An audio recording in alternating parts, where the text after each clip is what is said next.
Welcome to the deep dive. Yeah. Today, we're diving into the world of Black Friday. Ooh, fun. Yeah. Maybe you're getting ready for some shopping yourself, Yeah, definitely. or just curious about how it all began. Well, get this. Black Friday wasn't always about those crazy shopping deals. It's true. It actually meant something completely different back in the day. Yeah, the first time Black Friday shows up is all the way back in 1869. Wow, really? And it had nothing to do with shopping at all. It was about, well, a financial crisis, a stock market crash, really. I'm interested. Yeah, the U.S. gold market crashed, and it was a pretty dark day, for the economy. So Black Friday starts with a financial panic. It did. But how did we get from, like, a stock market crash to, everyone rushing to the mall? Right. Well, the Black Friday we know, and maybe love... Or love to hate. Haha, right. That one really takes shape in the 1950s in Philadelphia. Right. The day after Thanksgiving, the city would just be flooded with shoppers, Bruh. the suburbs, all heading in to do their holiday shopping. So like everyone hitting add to cart at the same time, but like way before the internet. Exactly. But picture this. Tons of people, streets are jammed, sidewalks are packed. Sounds kind of fun. It was total chaos. Stores were overflowing, shoplifting was rampant, and the police, oh man, they were overwhelmed. I bet.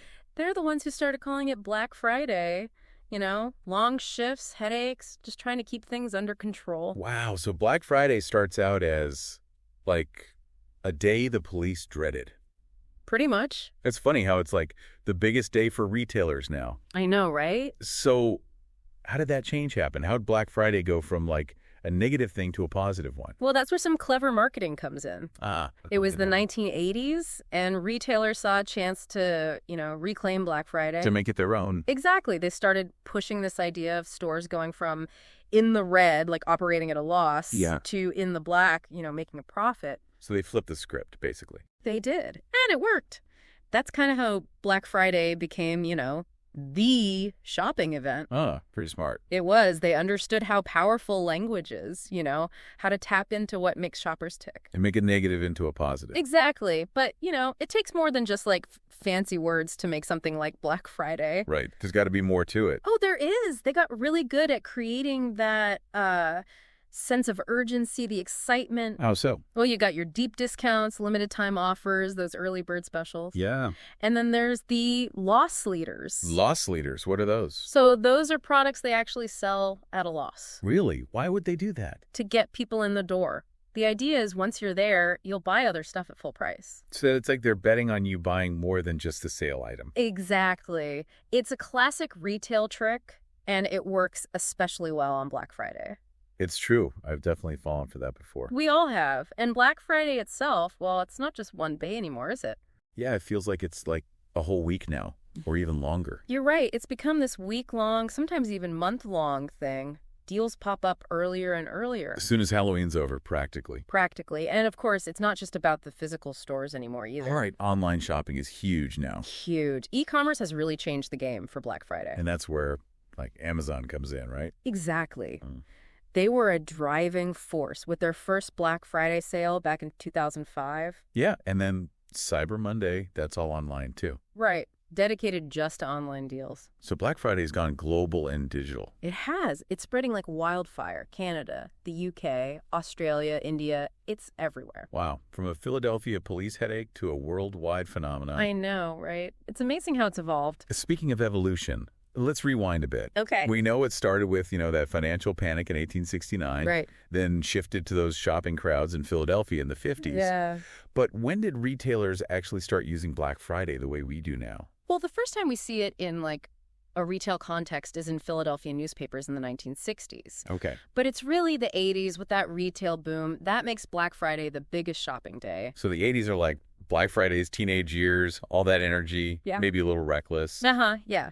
And then, bam, the late 90s and early 2000s hit, and e-commerce changes everything. Online shopping takes over. Yeah, it transformed Black Friday, took it from fighting over limited stock in stores to, well, shopping from your couch. Much more comfortable. Definitely.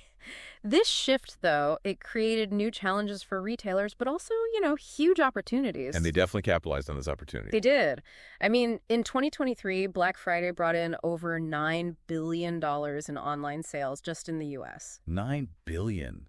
That's crazy. It is. And social media, it just amplifies the whole thing. Right. It's everywhere. It is. Influencers, brands, they're all over it, pushing deals weeks in advance. It's hard to escape. It really is. But amidst all that excitement, there are some downsides to Black Friday. Oh, absolutely. Like there are those concerns about overconsumption, the environmental impact, and the retail workers who have to deal with it all. Right. It's not all sunshine and roses. It's not.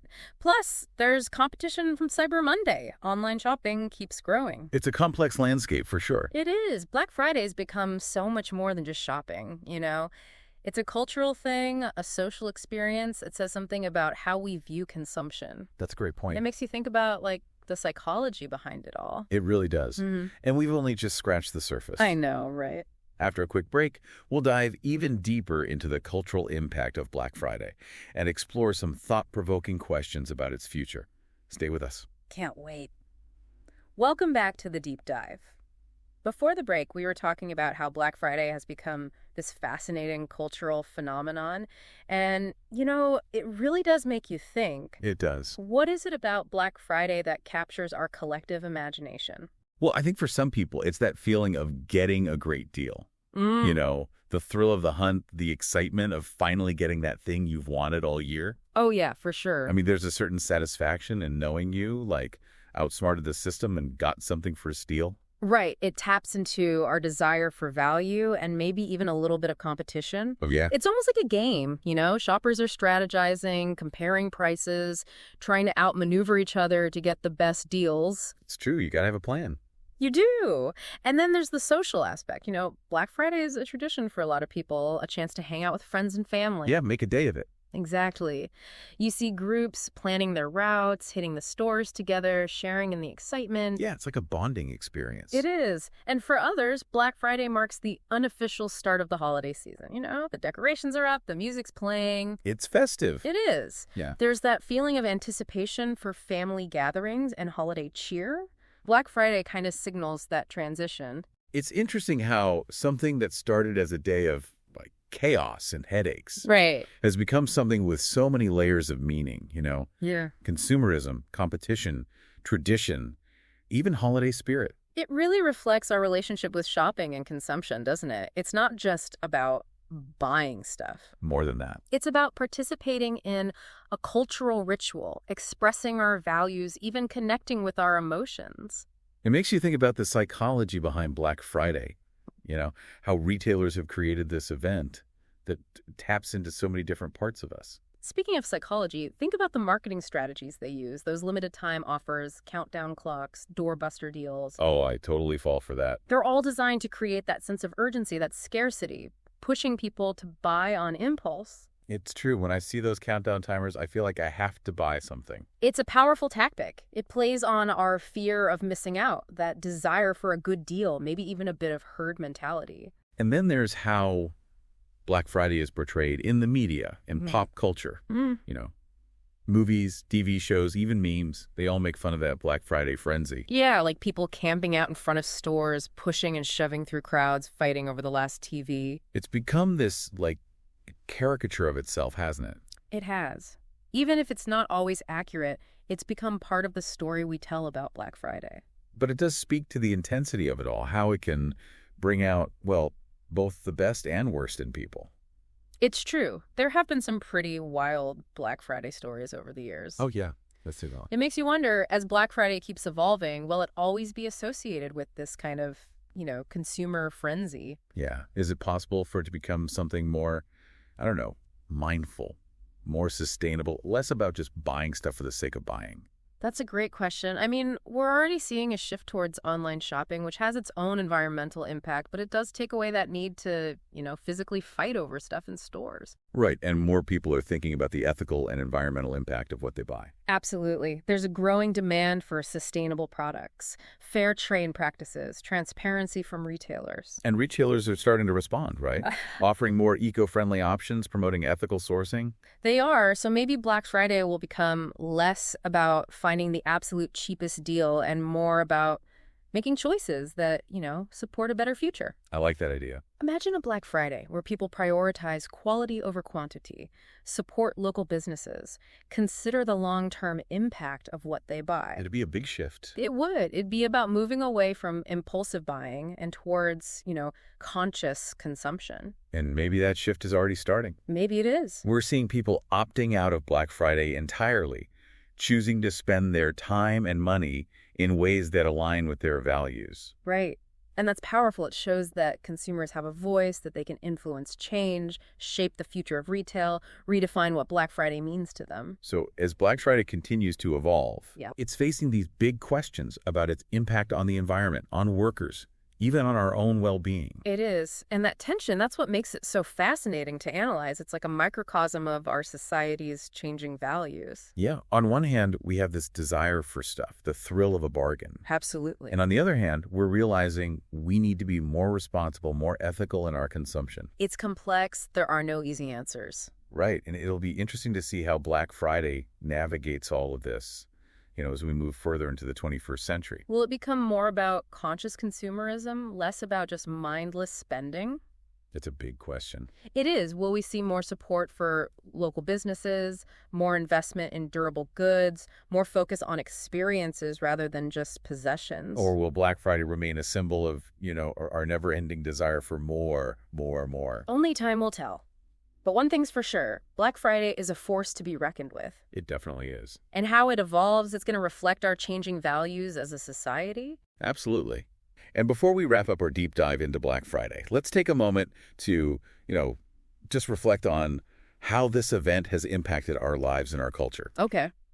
I think it's safe to say that Black Friday is more than just a shopping event. Oh, for sure. It's a cultural touchstone, Yep. a social experience, and, well, it reflects our complex relationship with consumerism. It sparks debate. It generates excitement. It even makes us think introspectively. It does. It's a reminder that even something as, seemingly simple as shopping can have a huge impact on our economy, our environment, our values. Well said. And on that note, we'd love to hear from you. Yeah. What are your thoughts on Black Friday? How has it evolved over the years, and how do you see it shaping the future of retail and consumption?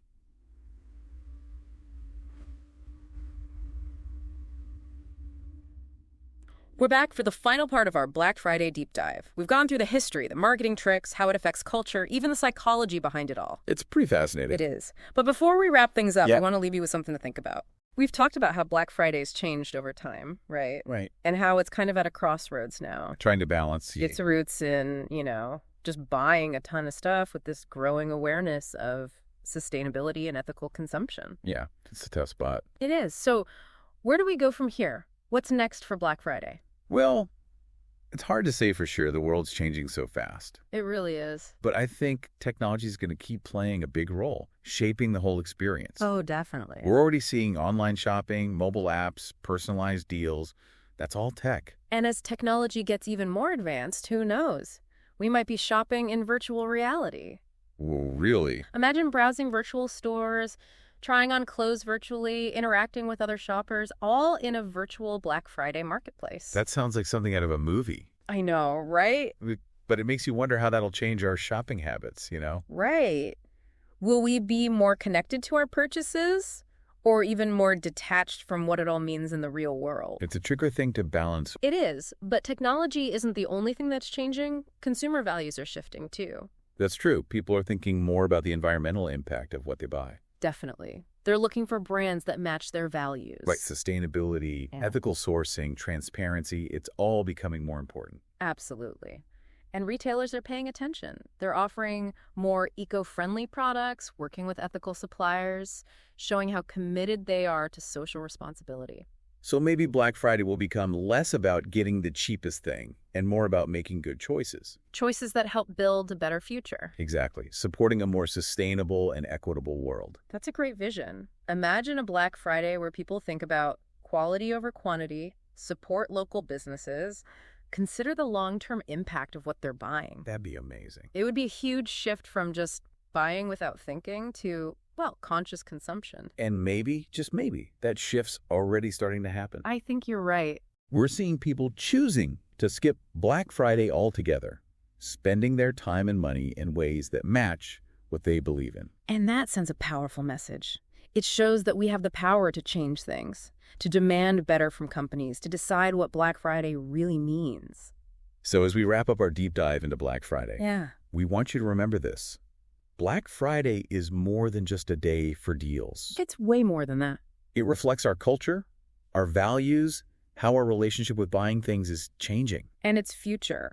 Well, that's not set in stone. We can all be part of shaping it. As consumers, we have the power to choose how we take part in Black Friday, to demand more from retailers, to make it a more sustainable and meaningful experience. So as you head into this Black Friday season, think about it.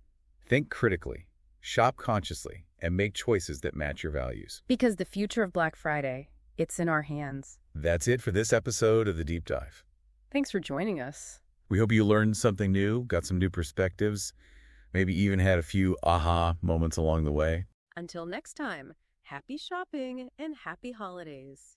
Today is your lucky day. Today is the day that our $3 website works for you, paying you directly to your PayPal daily.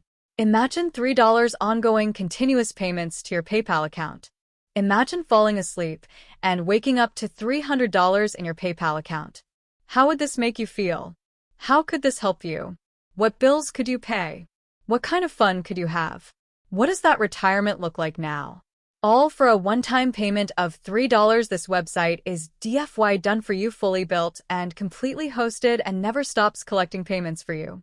You have spent $3 on coffee on a regular, but that coffee won't help you create multiple streams of income. Click the link below.